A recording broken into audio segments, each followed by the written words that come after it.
Hello नमस्कार दोस्तों, welcome back my YouTube channel law with Ronit. दोस्तों आप सभी का हमारे इस यूट्यूब चैनल पे स्वागत है। दोस्तों आप सभी को पता है यूपी पीसीएस का एग्जामिनेशन 12 फरवरी 2023 को कंडक्ट होने वाला है। दोस्तों उसी को ध्यान में रख करके हुए मैं आज आप लोगों के सामने जीएस के पोर्शन का मैं एक लेके आया हूँ। नेशनल एंड इंटरनेशनल अपॉइंटमेंट के बारे में मैं आप लोगों के सामने लेके आया हूँ। दोस्तों यहाँ से क्वेश्चन आपसे अक्सर पूछे जाते हैं कि किसका किसका अपॉइंटमेंट हुआ है नेशनल में और किसका किसका अपॉइंटमेंट हुआ है इंटरनेशनल में। दोस्तों ये हमारा दोनों जगह कवर करेगा, ये हमारे जीएस के भी पोर्शन को कवर करने वाला है ये पोर्शन, और हमारे लॉ के भी पोर्शन को कवर करने वाला है। लॉ को इसलिए कवर करने वाला है क्योंकि हमारे लॉ के पोर्शन में इंटरनेशनल ऑर्गेनाइजेशन एक सब सिलेबस डाला गया है, तो वो इंटरनेशनल ऑर्गेनाइजेशन के भी सिलेबस को कवर करेगा और इंटरनेशनल करंट अफेयर जो जीएस का पोर्शन है वहाँ पे भी ये कवर करने वाला है। तो दोस्तों इसको आप ध्यान से पढ़िएगा, सावधानी से पढ़िएगा। इसमें इंपॉर्टेंट सभी फैक्टर को मैं लेकर के आया हूँ जो एग्जामिनेशन पॉइंट ऑफ व्यू से इंपॉर्टेंट है। दोस्तों अगर आपको लगता है कि ये पीडीएफ आपके पास होना चाहिए तो आप टेलीग्राम ग्रुप पे जाकर के लॉ विथ रोनित सर्च करेंगे। जैसे ही वहाँ पे सर्च करेंगे एक ग्रुप आएगा लॉ विथ रोनित का, उसको आप ज्वाइन कर लेंगे तो उस जगह पे आपको टेलीग्राम चैनल पे आपको इसका पीडीएफ आसानी से प्राप्त हो जाएगा और बाकी भी जो मैंने सेशन लिया है उन सभी का पीडीएफ आपको आसानी से वहाँ पे प्राप्त हो जाएगा। जी हाँ दोस्तों, बिना देर किए हम इसको स्टार्ट करते हैं। जो जो अपॉइंटमेंट हुए हैं, जो जो इंपॉर्टेंट लगा है हमें, जो हमें लगा है कि हाँ ये हमारे एग्जामिनेशन के लिए इंपॉर्टेंट है, उन सभी को मैं इस वीडियो के माध्यम से लेकर के आपके सामने आया हूँ। देखिए पहला मैं लेकर के आया हूँ IMF का नया मुख्य अर्थशास्त्री कौन बना, मीन्स कि इंटरनेशनल मॉनेटरी फंड का मुख्य अर्थशास्त्री किसको बनाया गया। तो जनवरी 2022 में अंतर्राष्ट्रीय मुद्रा कोष, मीन्स कि 2022 के सभी जितने भी मैं लेकर के आया हूँ करंट, ये 2022 का करंट अफेयर है और यही करंट अफेयर और यही इंटरनेशनल ऑर्गेनाइजेशन हमारे एग्जामिनेशन में पूछे जाएंगे। देखिए जनवरी 2022 में अंतर्राष्ट्रीय मुद्रा कोष मीन्स कि IMF के पियर ओलिवियर गैरिचंस को नया मुख्य अर्थशास्त्री नियुक्त किया गया। इन्होंने मुख्य अर्थशास्त्री के रूप में गीता गोपीनाथ का स्थान लिया है। अब ये भी पूछा जा सकता है कि गीता किसका इन्होंने स्थान लिया है। तो पहले हमारे गीता गोपीनाथ थी IMF की मुख्य अर्थशास्त्री, लेकिन ये गीता गोपीनाथ का इन्होंने क्या कर लिया, स्थान ले लिया। उनका पद 24 जनवरी 2022 को आंशिक कालीन रूप से, जबकि 1 अप्रैल 2022 से पूर्णकालीन रूप से सर्वोपरि हुआ था। फ्रांसीसी नागरिक पियरे ओलिवर वर्ष 2009 से 2016 तक IMF के विजिटिंग स्कॉलर के साथ साथ IMF इकोनॉमिक रिव्यू के एडिटर इन चीफ थे। ये क्या थे, एडिटर इन चीफ थे। इनके बारे में बस उतना जानकारी आपके लिए जरूरी था। अब देखिए यहाँ पे IMF के बारे में ये चीज़ आपको जानना जरूरी है। IMF एक अंतर्राष्ट्रीय वित्तीय संस्था है जिसका मुख्यालय वाशिंगटन में है। इस संस्था में 190 देश हैं। किसमें, IMF में, इंटरनेशनल मॉनेटरी फंड के अंतर्गत 190 देश शामिल हैं। और इसका मुख्यालय कहाँ है, इसका मुख्यालय जो है वो वाशिंगटन DC USA में है। सेकंड देखिए, एंडोरा IMF का नवीनतम सदस्य देश बना है।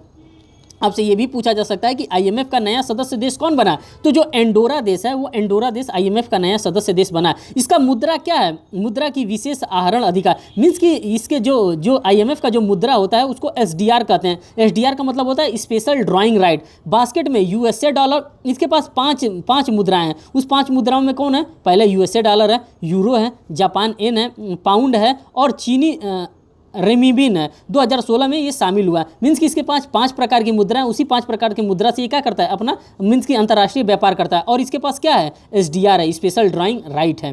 ठीक, आपने IMF के बारे में इतना देख लिया। अब ONGC के बारे में देख लीजिए कि पहली महिला अध्यक्ष है। अब यहाँ पे देखिए पुरुष नहीं है, यहाँ पे महिला अध्यक्ष की बात कर रहा है। पहली महिला अध्यक्ष बनी है, इसीलिए ये इंपॉर्टेंट हो गया है नियुक्ति। देखिए 3 जनवरी 2022 को oil and natural gas corporation limited ONGC की पहली महिला अध्यक्ष डॉक्टर अलका मित्तल बनी है। डॉक्टर अलका मित्तल बनी है जिन्होंने प्रबंधक निदेशालय का अतिरिक्त प्रभार भी सौंपा गया। इसकी नियुक्ति से पूर्व वह कंपनी के HR डायरेक्टर के पद पर कार्यभार थी। मीन्स की HR डायरेक्टर के रूप में ये कार्य कर रही थी। 21 दिसंबर 2021 को सुभाष कुमार की सेवानिवृत्ति होने के बाद उन्हें इस पद पर नियुक्त किया गया है। ठीक, इतनी जानकारी आप लोगों के लिए होना जरूरी है। अब बात करते हैं पाकिस्तान के बारे में। पाकिस्तान की पहली सुप्रीम कोर्ट की जज, सुप्रीम कोर्ट की पाकिस्तान में पहली बार कोई महिला सुप्रीम कोर्ट की जज बनी है। हमारे यहाँ सुप्रीम कोर्ट में जज पहले ही बन चुकी हैं, वो 1989 में ही बन गई थी मीरा साहिब फातिमा बीबी। डेट तो हम एग्जैक्ट नहीं बता सकते, लेकिन जो मीरा साहिब फातिमा बीबी थी ये पहला मुख्य न्याय मीन्स की पहला जस्टिस बन गई थी। कहाँ, सुप्रीम कोर्ट में।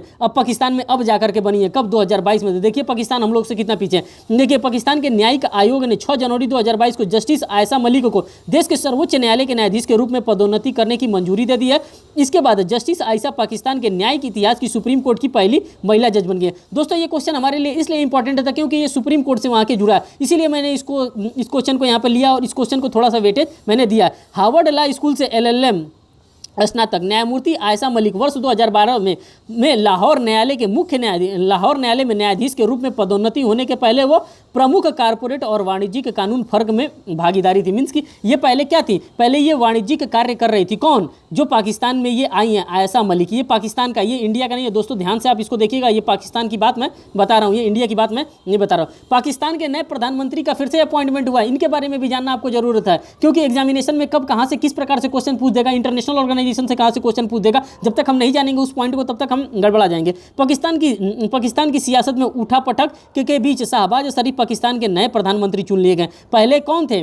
पहले क्रिकेटर थे, अब कौन आ गए हैं? अब शहबाज शरीफ यहाँ पे आ गए। 11 अप्रैल 2022 को उन्होंने पाकिस्तान से 23वें प्रधानमंत्री के रूप में शपथ ग्रहण कर लिया। पाकिस्तान मुस्लिम लीग, शहबाज शरीफ पाकिस्तान के पूर्व प्रधानमंत्री नवाज शरीफ के भाई हैं। शहबाज पाकिस्तान के सबसे ज़्यादा आबादी में राजनीति के रूप में अहम पंजाब प्रांत के 3 बार मुख्यमंत्री भी रह चुके हैं ये शहबाज शरीफ। अब बात करते हैं कजाकिस्तान। यहाँ पे कजाखस्तान की बात कर रहे हैं, कजाकिस्तान की बात नहीं कर रही हैं। यहाँ पे कजाखस्तान की बात हो रही है। कजाकिस्तान अलग होता है, कजाखस्तान अलग होता है। तो दोस्तों यहाँ पे हम जो बात करेंगे कजाखस्तान की बात करेंगे। आपको मैंने ये 2-3 बार इसलिए बताया कि आपके दिमाग में कहीं वो कजाकिस्तान वाली बात ना चलती रहे। देखिए कजाखस्तान की संसद ने सर्वसम्मति से अली खान को देश का नए प्रधानमंत्री के रूप में नियुक्ति प्रदान की है। उनका जो नाम है, उनका नाम कजा खान राष्ट्रपति कासिम जोमांटका टोआयका द्वारा 11 जनवरी 2022 को नामित किया गया। इससे पहले 49 वर्षीय इस्माइलू ने वर्ष 2018 से 2022 तक के देश के वित्त मंत्री के रूप में इन्होंने कार्य किया था। तो ये उतना इंपॉर्टेंट नहीं है आपके लिए। जो दोस्तों इंपॉर्टेंट है उसके बारे में मैं थोड़ा सा टाइम लूँगा, वो डिटेल में आपको बताऊंगा। बारबाडोस के नए प्रधानमंत्री किसको बनाया गया? बारबाडोस के प्रधानमंत्री मिया मोटली ने दूसरी कार्यकाल हेतु शपथ ग्रहण की है। पहली कार्यकाल हेतु नहीं, दूसरी कार्यकाल हेतु शपथ ग्रहण की है। ये इंटरनेशनल ऑर्गेनाइजेशन का क्वेश्चन है। बारबाडोस लेबर पार्टी द्वारा आम चुनाव में 30-0 से जीत हासिल करने के बाद मोंटली के प्रधानमंत्री के रूप में अपने पद को बरकरार रखा है। बस इतना ही पॉइंट आपके लिए इंपॉर्टेंट है। देखिए श्रीलंका के नए राष्ट्रपति और प्रधानमंत्री, श्रीलंका में बहुत उहापोह हो गया था, बहुत ही दिक्कत हो गई थी। फिर से वहाँ पे नए प्रधानमंत्री और राष्ट्रपति का यहाँ पे चुनाव हुआ है, उसके बारे में आप देखिए। ये श्रीलंका आपके लिए इंपॉर्टेंट है। श्रीलंका के प्रधानमंत्री रनील विक्रमसिंघे ने इस्तीफा दे दिया है। रनील विक्रमसिंघे ने पहले इस्तीफा दे दिया है। सेकंड, इसके अतिरिक्त श्रीलंका के राष्ट्रपति गोटाबाया राजपक्षे ने 13 जुलाई को त्यागपत्र दे दिया। इन्होंने भी इस्तीफा दे दिया, इन्होंने भी इस्तीफा दे दिया। ठीक, प्रधानमंत्री ने भी दे दिया और राष्ट्रपति ने भी इस्तीफा दे दिया। तो आप सोच सकते हैं, आप टीवी पे देखे होंगे कि किस प्रकार का वहाँ पे कियोस मचा हुआ था। 20 जुलाई 2022 को श्रीलंका में हुए राष्ट्रपति चुनाव में रनील विक्रमसिंघे ने 134 वोटों से जीत दर्ज की है। इस्तीफा देने के बाद भी इन्होंने चुनाव लड़ा और चुनाव में कितने वोटों से? 134 वोटों से इन्होंने जीत दर्ज की। 22 जुलाई 2022 को श्रीलंका के राष्ट्रपति रनील विक्रमसिंघे ने वरिष्ठ नेता दिनेश गुणवर्धने को श्रीलंका का नया प्रधानमंत्री नियुक्त किया गया है। ठीक, यह पहली बार था जब राष्ट्रपति के पद के लिए मुकाबला 3 उम्मीदवारों रनील विक्रमसिंघे, डलास अल्फो और अनुराग कमरान के बीच हुआ था। तो इसमें जीता कौन? रनील विक्रमसिंघे जीते हैं। जो जीता है उसी के बारे में हमको जाना रहा है। इजराइल के नए प्रधानमंत्री के बारे में यहाँ पर देखिए, इजराइल के भी नए प्रधानमंत्री बने। दोस्तों जो इंपॉर्टेंट अपॉइंटमेंट हुए उन सभी अपॉइंटमेंट को हम यहाँ पर लेंगे।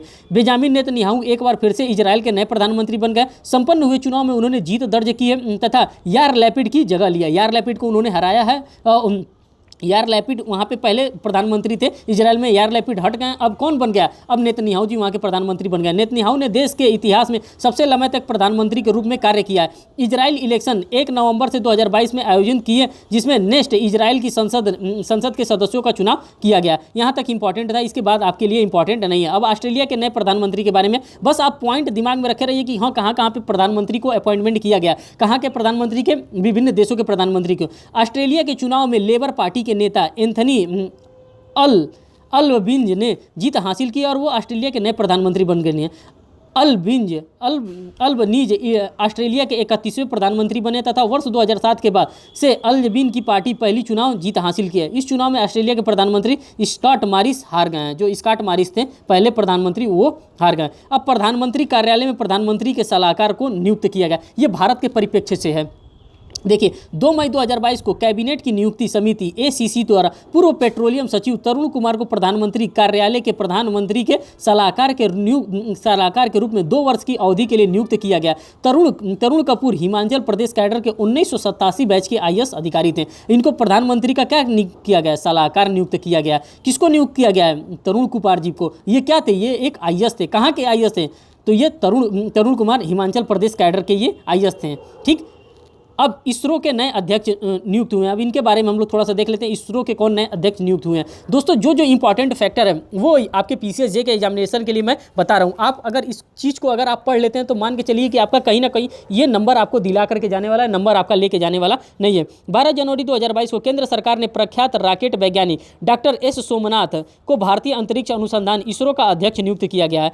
डॉक्टर एस सोमनाथ के सिवान की जगह ली है। के सिवान जो जी थे, इनकी जगह पे कौन आए हैं? डॉक्टर एस सोमनाथ जी को आए हैं, जो 14 जनवरी 2022 को अपनी विरासत कार्यकाल पूरा किया है। इसके पहले डॉक्टर एस सोमनाथ केरल के तिरुवनंतपुरम में विक्रम साराभाई अंतरिक्ष के निदेशक थे। इसरो में उनकी नियुक्ति पद में शामिल होने की तारीख से 3 वर्ष के कार्यकाल के लिए ये नियुक्त किए गए हैं यहाँ पे। ठीक, इसरो का अध्यक्ष अंतरिक्ष विभाग का सचिव होता है। जो इसरो का अध्यक्ष होता है वो अंतरिक्ष विभाग का क्या होता है? सचिव होता है। जो अंतरिक्ष विभाग होता है उसका सचिव होता है। सोमनाथ को लॉन्च व्हीकल डिजाइन सहित launch vehicle system engineering, structural design, ये इनके बारे में सभी चीज़ बता रहा। 15 अगस्त 1969 को भारतीय अंतरिक्ष अनुसंधान इसरो की स्थापना हुई थी। ये आपके लिए इंपॉर्टेंट है। इसरो की स्थापना कब हुई थी? यह भारत सरकार की अंतरिक्ष एजेंसी है जिसका मुख्यालय बेंगलुरु में स्थित है। यह 15 अगस्त 1969 को भारतीय अनुसंधान इसरो की स्थापना हुई थी। ये दोस्तों आप दिमाग में बैठा कर रखिएगा। इफ्को के नए चेयरमैन, जो इफ्को यूरिया खाद बनता है, इसके नए चेयरमैन का गठन किया गया, मीन्स की नए चेयरमैन की नियुक्ति की गई है। अब उनको देखिए कौन है।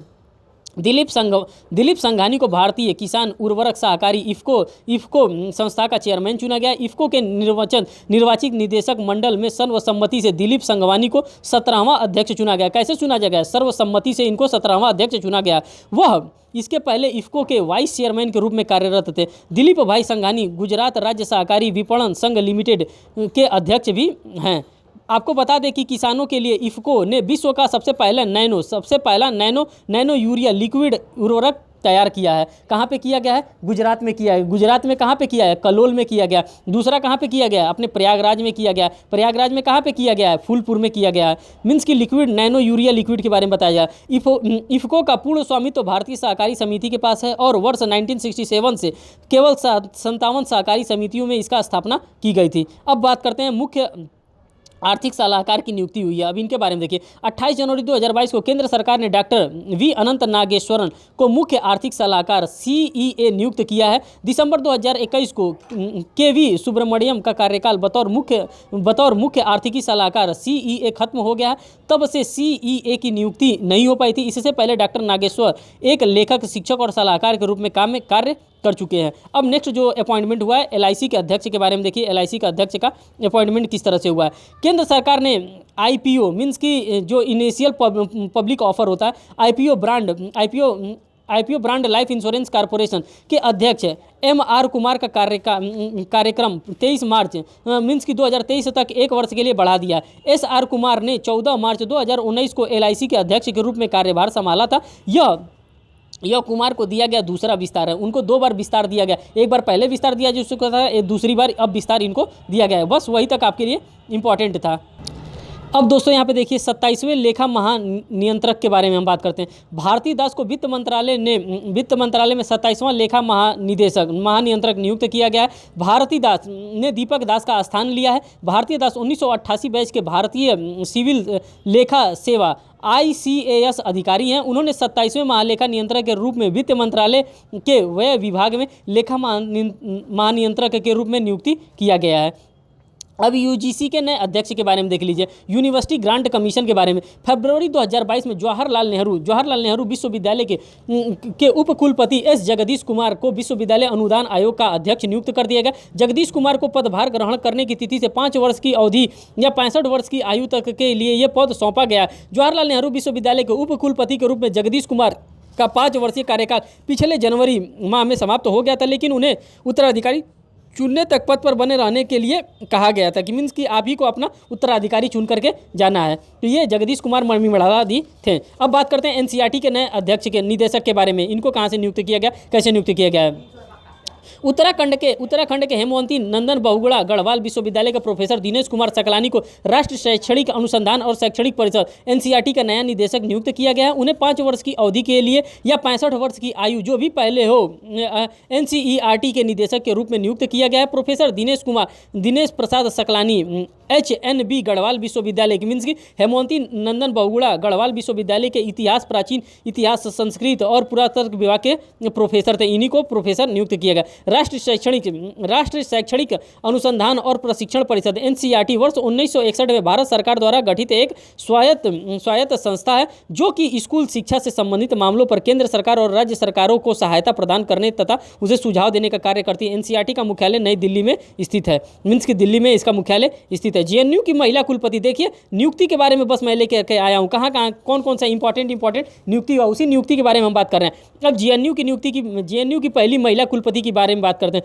जवाहरलाल नेहरू यूनिवर्सिटी, शिक्षा मंत्रालय ने 4 फरवरी 2022 को दिल्ली के जवाहरलाल नेहरू विश्वविद्यालय जेएनयू के प्रोफेसर शांति श्री धूलीपुड़ी पंडित को नया कुलपति नियुक्त किया गया। जेएनयू की स्थापना के बाद प्रोफेसर शांति श्री पंडित पहली महिला कुलपति नियुक्त की गई है। मीन्स की जो प्रोफेसर शांति श्री धूलीपुड़ी जी हैं, जो पंडित हैं, इनको पहला महिला कुलपति नियुक्त किया गया। शांति श्री जेएनयू की 13वीं कुलपति हैं और उनकी नियुक्ति 5 वर्षों के लिए की गई है। उन्होंने एम जगदीश कुमार मीन्स की जो यूजीसी के इस समय वर्तमान में अध्यक्ष हैं, उन्हीं का जगह लिया, जगदीश कुमार का स्थान लिया तथा जिन्हें हाल ही में उच्च शिक्षा नियामक विश्वविद्यालय अनुदान आयोग के अध्यक्ष के रूप में नियुक्त किया गया। किसको नियुक्त किया गया? जगदीश कुमार ममिडाला जी को नियुक्त किया गया। इससे पूर्व शांति श्री पंडित महाराष्ट्र के सावित्रीबाई फुले विश्वविद्यालय की कुलपति थी। अब बस इतना ही आपके लिए इंपॉर्टेंट था। अब देखिए कर्मचारी चयन आयोग के नए अध्यक्ष फिर से हो गए हैं एसएससी के, मीन्स की स्टाफ सिलेक्शन कमीशन के भी नए अध्यक्ष नियुक्त किए गए। अब इनके बारे में देख लीजिए। कार्मिक मंत्रालय द्वारा 8 फरवरी 2022 को पश्चिम बंगाल कैडर के वर्ष 1989 बैच के अधिकारी एस कुमार को कर्मचारी चयन आयोग एसएससी का नया अध्यक्ष चुना गया है, नया अध्यक्ष इनको बनाया गया है। तो ये जो इंपॉर्टेंट चीज़ें हैं उन सभी के बारे में मैं आपको बता दे रहा हूँ।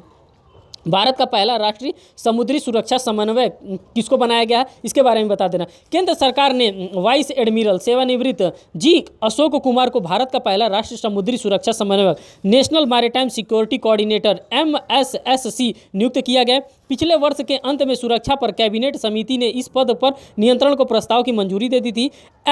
NMSC अजीत डोभाल की अध्यक्षता में राष्ट्रीय सुरक्षा परिषद सचिवालय के समन्वय में काम करता है। बस यही इतना ही इंपॉर्टेंट था। टाटा सन्स प्राइवेट लिमिटेड के कार्यकारी अध्यक्ष कौन नियुक्त किए गए? टाटा सन्स प्राइवेट लिमिटेड के कार्यकारी अध्यक्ष कौन नियुक्त किए गए? इससे भी आपसे क्वेश्चन बन सकता है। 11 फरवरी 2022 को टाटा सन्स प्राइवेट लिमिटेड के बोर्ड ने दूसरे 5 वर्ष के कार्यकाल के लिए कंपनी के कार्यकारी अध्यक्ष के रूप में N चंद्रशेखरन को फिर से नियुक्त करने की मंजूरी दे दी है। वे वर्ष 2016 में टाटा सन्स के बोर्ड में शामिल हुए और 2017 में अध्यक्ष के रूप में पदभार ग्रहण कर लिए।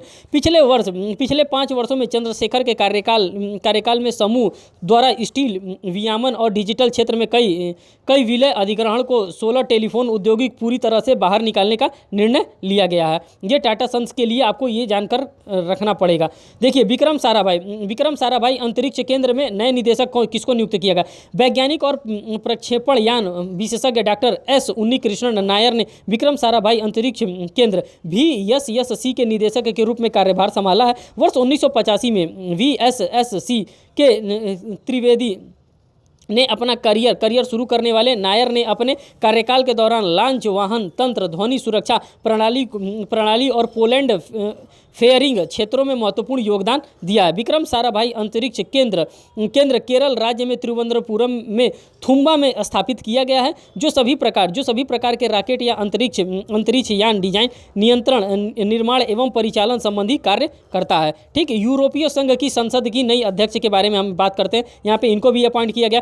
द्विपक्षीय देश माल्टा की नेशनलिस्ट पार्टी के नेता रोबर्ट मोटसेला को यूरोपियन यूनियन की संसद के अध्यक्ष 18 जनवरी 2022 को चुना गया। मेटसोला ने सोशलिस्ट नेता डेविस सोलोसी के निधन के बाद उनके शेष 2.5 वर्ष के कार्यकाल के लिए पदभार ग्रहण किया गया। इस पद पर वह निर्वाचित होने वाली तीसरी महिला तथा यूरोपीय संसद की सबसे कम उम्र की अध्यक्ष बनी है। राज्य के मुख्यमंत्रियों के बारे में हम बात करेंगे कि उत्तर प्रदेश सरकार का कौन मुख्यमंत्री नियुक्त हुआ है, पंजाब सरकार का कौन मुख्यमंत्री नियुक्त हुआ है, तो इन सभी मुख्यमंत्रियों के बारे में भी हम जानेंगे कि हाँ किसको किसको अभी हाल ही में नियुक्ति मिली है। तो देखिए राज्य के मुख्यमंत्री के बारे में सबसे पहले हम पंजाब के मुख्यमंत्री के बारे में हम देखेंगे कि जो हमारे लिए इंपॉर्टेंट होगा उसी फैक्टर को हम यहाँ पे पढ़ेंगे। पंजाब का मुख्यमंत्री भगवंत मान जी को नियुक्त किया गया। 16 मार्च 2022 को आम आदमी पार्टी के नेता भगवंत मान को पंजाब के मुख्यमंत्री पद की शपथ दिलाई गई। राज्यपाल कौन राज्यपाल है, बनवारी लाल पुरोहित द्वारा मुख्यमंत्री पद की शपथ दिलाने के बाद भगवंत मान 17वें नंबर के मुख्यमंत्री बन गए। इस प्रकार से आपसे क्वेश्चन पूछा जा सकता है कि पंजाब का मुख्यमंत्री किसको बनाया गया, तो भगवंत मान जी को बनाया गया। किस पार्टी से हैं, तो वो आम आदमी पार्टी से हैं। उनको किसने शपथ दिलवाया है, तो वहाँ के राज्यपाल कौन है, लाल पुरोहित द्वारा उनको ये दिलवाया गया है। ठीक, आम आदमी पार्टी नेता भगवंत मान 49 वर्ष की उम्र में पंजाब के दूसरे सबसे कम उम्र वाले मुख्यमंत्री बनने वाले हैं। अब देखिए नेक्स्ट क्वेश्चन देखिए यहाँ पे उत्तर प्रदेश के भी मुख्यमंत्री का फिर इनको बनाया गया। उत्तर प्रदेश में मुख्यमंत्री कौन बना है, योगी आदित्यनाथ बने। कब बने, 25 मार्च 2022 को उत्तर प्रदेश के मुख्यमंत्री के तौर पर उन्होंने दूसरी बार शपथ लिया है। कौन, उत्तर प्रदेश के परिप्रेक्ष्य से है। हम लोग यूपी पीसीएसजे का एग्जामिनेशन देने जा रहे हैं, इसीलिए हमारे लिए ये इंपॉर्टेंट हो जाएंगे। इनको शपथ कौन दिलाया है, इनको शपथ दिलाने वाले आनंदीबेन पटेल हैं जो कि यहाँ के राज्यपाल हैं, उनके द्वारा इनको शपथ दिलाया गया। और इनके साथ 2 डिप्टी सीएम बनाए गए। कौन कौन बनाए गए, केशव प्रसाद मौर्य और ब्रिजेश पाठक जी को उप मुख्यमंत्री के तौर पर बनाया गया। इन्हीं के साथ 2 उप मुख्यमंत्री, 16 कैबिनेट मंत्री, 14 स्वतंत्र प्रभार और 20 राज्य मंत्रियों के द्वारा शपथ लिया गया। ये हमारे लिए इंपॉर्टेंट हो जाता है क्योंकि हम उत्तर प्रदेश का एग्जामिनेशन देने जा रहे हैं, इसीलिए हमारे लिए इंपॉर्टेंट हो जाएगा। देखिए मार्च 2022 में संपन्न 403 संसदीय उत्तर प्रदेश विधानसभा के चुनाव में भाजपा और उसके सहयोगी दलों में कुल 273 सीटों पर जीत हासिल की है। मीन्स कि उत्तर प्रदेश में कितनी सीट है, पूरा 403 सीट है। ठीक, यहाँ तक आपको ये बातें जानकारी हो गई। अब देखिए तीसरी हम बात कर रहे हैं मणिपुर की। मणिपुर में एन वीरेंद्र सिंह को नया मुख्यमंत्री नियुक्त किया गया है। ये सब 2022 की नियुक्ति के बारे में दोस्तों हम बता रहे हैं आपके। देखिए 21 मार्च 2022 को एन वीरेंद्र सिंह को मणिपुर के मुख्यमंत्री पद के शपथ लिए। उनको किसने शपथ दिलाया, राज्यपाल एल गणेशन ने शपथ उनको दिलाई है। दूसरी बार मणिपुर के मुख्यमंत्री बने वीरेंद्र सिंह के साथ 5 मंत्रियों ने भी शपथ ग्रहण किया। मणिपुर में हुए विधानसभा चुनाव में भाजपा ने 60 सदस्यीय सदन में 32 सीट जीतकर सत्ता में वापस आई है। बस इतना ही आपके लिए इंपॉर्टेंट है। अब देखिए गोवा के नए मुख्यमंत्री कौन बने। गोवा के नए मुख्यमंत्री प्रमोद सावंत जी बने। 28 मार्च 2022 को प्रमोद सावंत गोवा के मुख्यमंत्री के रूप में शपथ ग्रहण किया है। गोवा के राज्यपाल PS श्रीधर पिल्लई ने उन्हें शपथ दिलाई है। 3 बार के विधायक सावंत ने गोवा के मुख्यमंत्री के रूप में दूसरी कार्यकाल के लिए शपथ ग्रहण की है। गोवा में हुए चुनाव में भाजपा ने 20 सीट पे जीता है, जीत को दर्ज किया। अब हम बात करते हैं 5वां मुख्यमंत्री कौन बना। उत्तराखंड में पुष्कर सिंह धामी जी को नया मुख्यमंत्री बनाया गया। 23 मार्च 2022 को पुष्कर सिंह धामी ने उत्तराखंड के 12वें मुख्यमंत्री के रूप में शपथ लिए। राज्यपाल लेफ्टिनेंट जनरल गुरमीत सिंह ने उन्हें देहरादून के परेड ग्राउंड में पद और गोपनीयता की शपथ दिलाई। वो लगातार दूसरी बार राज्य की बागडोर संभालेंगे। वहीं उत्तराखंड के रितु खंडूर में रूप में पहली महिला स्पीकर मिली हैं। अब हम बात करते हैं नेक्स्ट डॉक्टर। अब त्रिपुरा के कौन मुख्यमंत्री बनाए गए हैं। त्रिपुरा के डॉक्टर मानिक शाह को नया मुख्यमंत्री बनाया गया। 14 मई 2022 को त्रिपुरा के मुख्यमंत्री बिप्लब कुमार देव ने राज्य के गवर्नर SN आर्य को अपना त्यागपत्र सौंपा था। इसके बाद बीजेपी के राज्यसभा सांसद डॉक्टर मानिक शाह ने मुख्यमंत्री पद की शपथ ली है। डॉक्टर शाह पेशे से डेंटिस्ट है और इस वर्ष की शुरुआत में उन्होंने त्रिपुरा के एकमात्र राज्यसभा सीट पर जीत हासिल की थी। बीजेपी में शामिल होने से पहले मानिक शाह कांग्रेस पार्टी में थे, लेकिन 2016 में बीजेपी में चले गए, जहां उन्हें 2020 में त्रिपुरा के बीजेपी का चीफ बनाया गया। त्रिपुरा में विधानसभा की सीट 60 थी। तो देखिए यहाँ पे किस प्रकार से किसकी नियुक्ति हो रही है। जो नियुक्ति है वो इंपॉर्टेंट है। उन सभी नियुक्ति के बारे में हम आपको बता दे रहे हैं कि आप एग्जामिनेशन होगा और एग्जामिनेशन में कहीं भी चूक नहीं करना है। आपको करंट अफेयर्स में जो करंट अफेयर होता है, जो नियुक्तियाँ होती हैं, उसमें देखिए 7वीं की बात कर रहे हैं। महाराष्ट्र में एकनाथ शिंदे जी को नया मुख्यमंत्री के रूप में शपथ दिलाया गया है।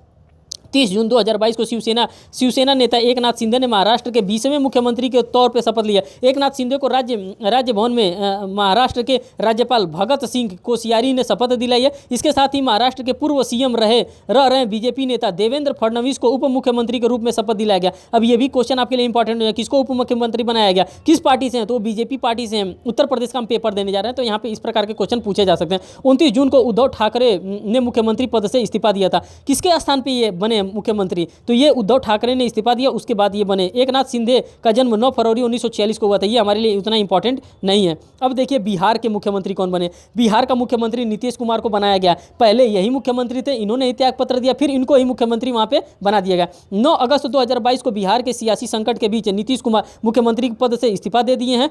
जेडीयू विधायक और सांसद की मीटिंग में उन्होंने बीजेपी से गठबंधन तोड़ने का फैसला लिया था। उन्होंने नई सरकार बनाने का दावा पेश करने के लिए राज्यपाल फागू चौहान को 160 विधायकों का समर्थन पत्र भी सौंपा था। 243 सदस्य बिहार विधानसभा में भाजपा के पास, 77 जदयू के पास और 45 कांग्रेस, 19 सीपीआई के पास था। मीन्स कि फिर से आपको पता होना चाहिए कि फिर से बिहार में कौन मुख्यमंत्री बन गया। तो बिहार में मुख्यमंत्री पद की शपथ किसने लिया है, तो नीतीश कुमार के द्वारा ही लिया गया। देखिए यहाँ पर लिख दिया 10 अगस्त 2022 को जदयू नेता नीतीश कुमार ने बिहार के मुख्यमंत्री के रूप में शपथ ले लिया। इसके साथ ही राजद नेता लालू प्रसाद यादव के बेटे तेजस्वी यादव ने दूसरी बार उप मुख्यमंत्री के रूप में उन्होंने शपथ लिया। किसने दूसरी बार उप मुख्यमंत्री के रूप में शपथ लिया है, तो तेजस्वी यादव ने लिया है। किसके पुत्र हैं, लालू प्रसाद यादव के पुत्र हैं। अब देखिए गुजरात भूपेंद्र भाई पटेल, जहां जहां पे जो जो नियुक्तियां हुआ उन सभी नियुक्तियों के बारे में हम बताएंगे आपको। भूपेंद्र भाई पटेल चुनाव कार्यक्रम के तहत राज्य में मतदान 1 दिसंबर से 5 दिसंबर को 2 चरणों में कराया गया, जिसकी परिणाम 8 दिसंबर को जारी किया हुआ।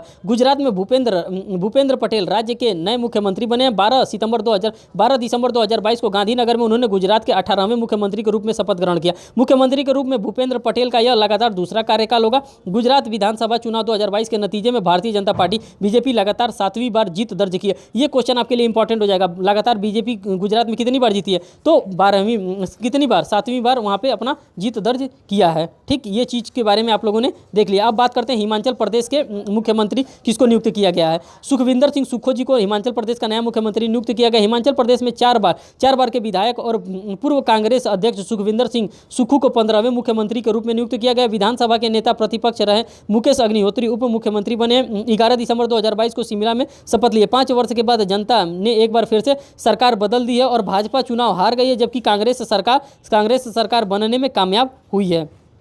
नेक्स्ट देखिए यहाँ पे जितना नियुक्ति था, जितने मुख्यमंत्री बने थे, 10 मुख्यमंत्री अभी 2022 में बने। उन 10 के बारे में मैंने आपको बता दिया। भारतीय सेना के नए प्रमुख कौन बनाए गए हैं, इनके बारे में आप देख लीजिए। 1 मई 2022 को जनरल मनोज पांडे भारतीय सेना के 29वें नए प्रमुख बनाए गए। उन्हें इस पद पर लेफ्टिनेंट जनरल मनोज कुमार नरवणे का स्थान लिया गया। लेफ्टिनेंट जनरल मनोज पांडे सेना प्रमुख रूप में नियुक्ति होने के वाले कोर ऑफ इंजीनियर्स के पहले अधिकारी हैं। इन्हीं को नियुक्त किया गया। आप फोटो भी देख सकते हैं। भारत सरकार का प्रथम वैज्ञानिक सलाहकार किसको नियुक्त किया गया। अप्रैल 2022 में प्रसिद्ध भौतिक विज्ञान अजय कुमार सूद को सरकार का प्रधान वैज्ञानिक नियुक्त किया गया है। उन्होंने इस पद पर प्रख्यात जीव विज्ञान के जीवन राघवन का स्थान लिया है। सूद का इस पद पर कार्यकाल 3 वर्षों के लिए होगा। ठीक, नए विदेश सचिव किसको नियुक्त किया गया, ये भी देखिए। भारतीय विदेश सेवा के अधिकारी विनय मोहन क्वात्रा भारत के नए विदेश सचिव नियुक्त किए गए। वह मार्च 2022 से नेपाल में भारत के दूत के रूप में कार्यरत थे। उन्होंने इस पद पर विदेश सचिव हर्षवर्धन श्रृंखला का स्थान लिया है, जो 30 अप्रैल 2022 को सेवानिवृत्त हुए थे। नए मुख्य चुनाव आयुक्त किसको नियुक्त किया गया, ये भी देखिए। 12 मई 2022 को भारत के राष्ट्रपति रामनाथ कोविंद ने राजीव कुमार को मुख्य चुनाव आयुक्त नियुक्त किया था। उन्होंने मुख्य चुनाव आयुक्त किसके द्वारा नियुक्त किया जाता है, तो भारत के राष्ट्रपति जो के द्वारा नियुक्त किया जाता है। इसीलिए रामनाथ कोविंद जी उस समय थे राष्ट्रपति, तो उनके द्वारा नियुक्त किया गया था। उन्होंने 15 मई को अपना कार्यभार संभाला। उनका कार्यकाल 2025 तक चलेगा। इससे पहले मुख्य चुनाव आयुक्त सुशील चंद्रा 14 मई 2022 को अपने पद से सेवानिवृत्त हुए थे। राजीव कुमार को 1 सितंबर 2020 का चुनाव आयोग में आयुक्त के तौर पर नियुक्त किया गया है। ठीक, अब देखिए चुनाव आयुक्त का कार्यकाल 6 वर्ष होता है या 65 वर्ष, जो भी पहले हो उसके बाद से उनको हटा दिया जाएगा। सेबी की पहला महिला अध्यक्ष, अब SEBI security exchange board of India की हम बात करते हैं। इसको किसको नियुक्त किया गया है, तो माधवीपुरी बुच जी को भारतीय प्रतिभूति और विनिमय बोर्ड मीन्स की SEBI security exchange board of India का नया अध्यक्ष नियुक्त किया गया।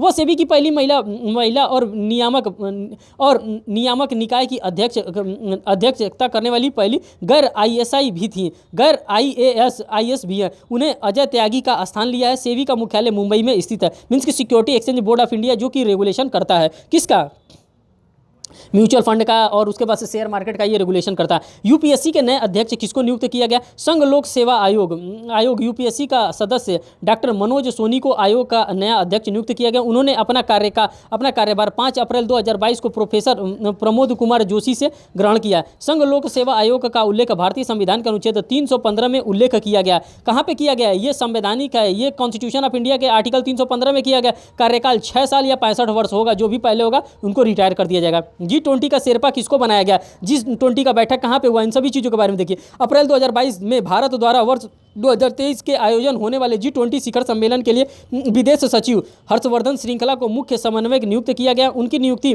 1 मई 2022 से प्रभावी होकर दिनांक 2023 तक रहेगा। 4 से 7 दिसंबर 2022 तक राजस्थान का उदयपुर शहर में पहली G20 शेरपा बैठक की मेजबानी की गई। शेरपा G20 समूह के सदस्य नेताओं में व्यक्तिगत दूत होते हैं।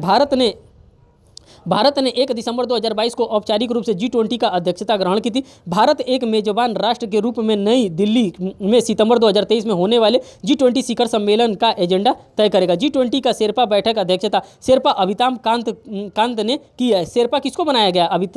अमिताभ कांत जी को शेरपा बनाया गया। किसका? G20 का शेरपा बनाया गया। बस इतना ही आपके लिए इंपॉर्टेंट था। उच्च न्यायालय के नए मुख्य न्यायाधीश के बारे में हम बात करते हैं। 19 जून 2022 को 6 उच्च न्यायालयों के नए मुख्य न्यायाधीशों की नियुक्ति की गई है। तेलंगाना हाईकोर्ट में मुख्य न्यायाधीश की नियुक्ति की गई है, दिल्ली उच्च न्यायालय में, उसके बाद से बंबई उच्च न्यायालय में, फिर उसके बाद से बंबई उच्च न्यायालय के न्यायाधीश को यहाँ पे नियुक्त किया गया। ये उतना इंपॉर्टेंट नहीं है कहाँ कहाँ का नियुक्त किया गया। जो इंपॉर्टेंट है दोस्तों वो मैं जरूर आपको बताऊंगा। संयुक्त राष्ट्र का अवर महासचिव किसको नियुक्त किया गया? संयुक्त राष्ट्र में बांग्लादेश की अस्थायी प्रतिनिधि राजदूत रबार फातिमा को संयुक्त राष्ट्र का अवर महासचिव नियुक्त किया गया। महासचिव एंटोनिया गुटरेस ने रबार फातिमा की नियुक्ति की घोषणा की है। वो जैकमा के कार्टन राइट की जगह लेंगी, जिन्हें सेफ डी कैबिनेट के रूप में नियुक्ति किया गया है। राजदूत रबाब फातिमा इस पद पर नियुक्त होने वाली बांग्लादेश की पहली महिला राजनयिक हैं। यही इतना ही इंपॉर्टेंट है आपके लिए। भारत का महान्यायवादी फिर से नियुक्त किया गया है। उनको देखिए 1 अक्टूबर 2022 को वरिष्ठ अधिवक्ता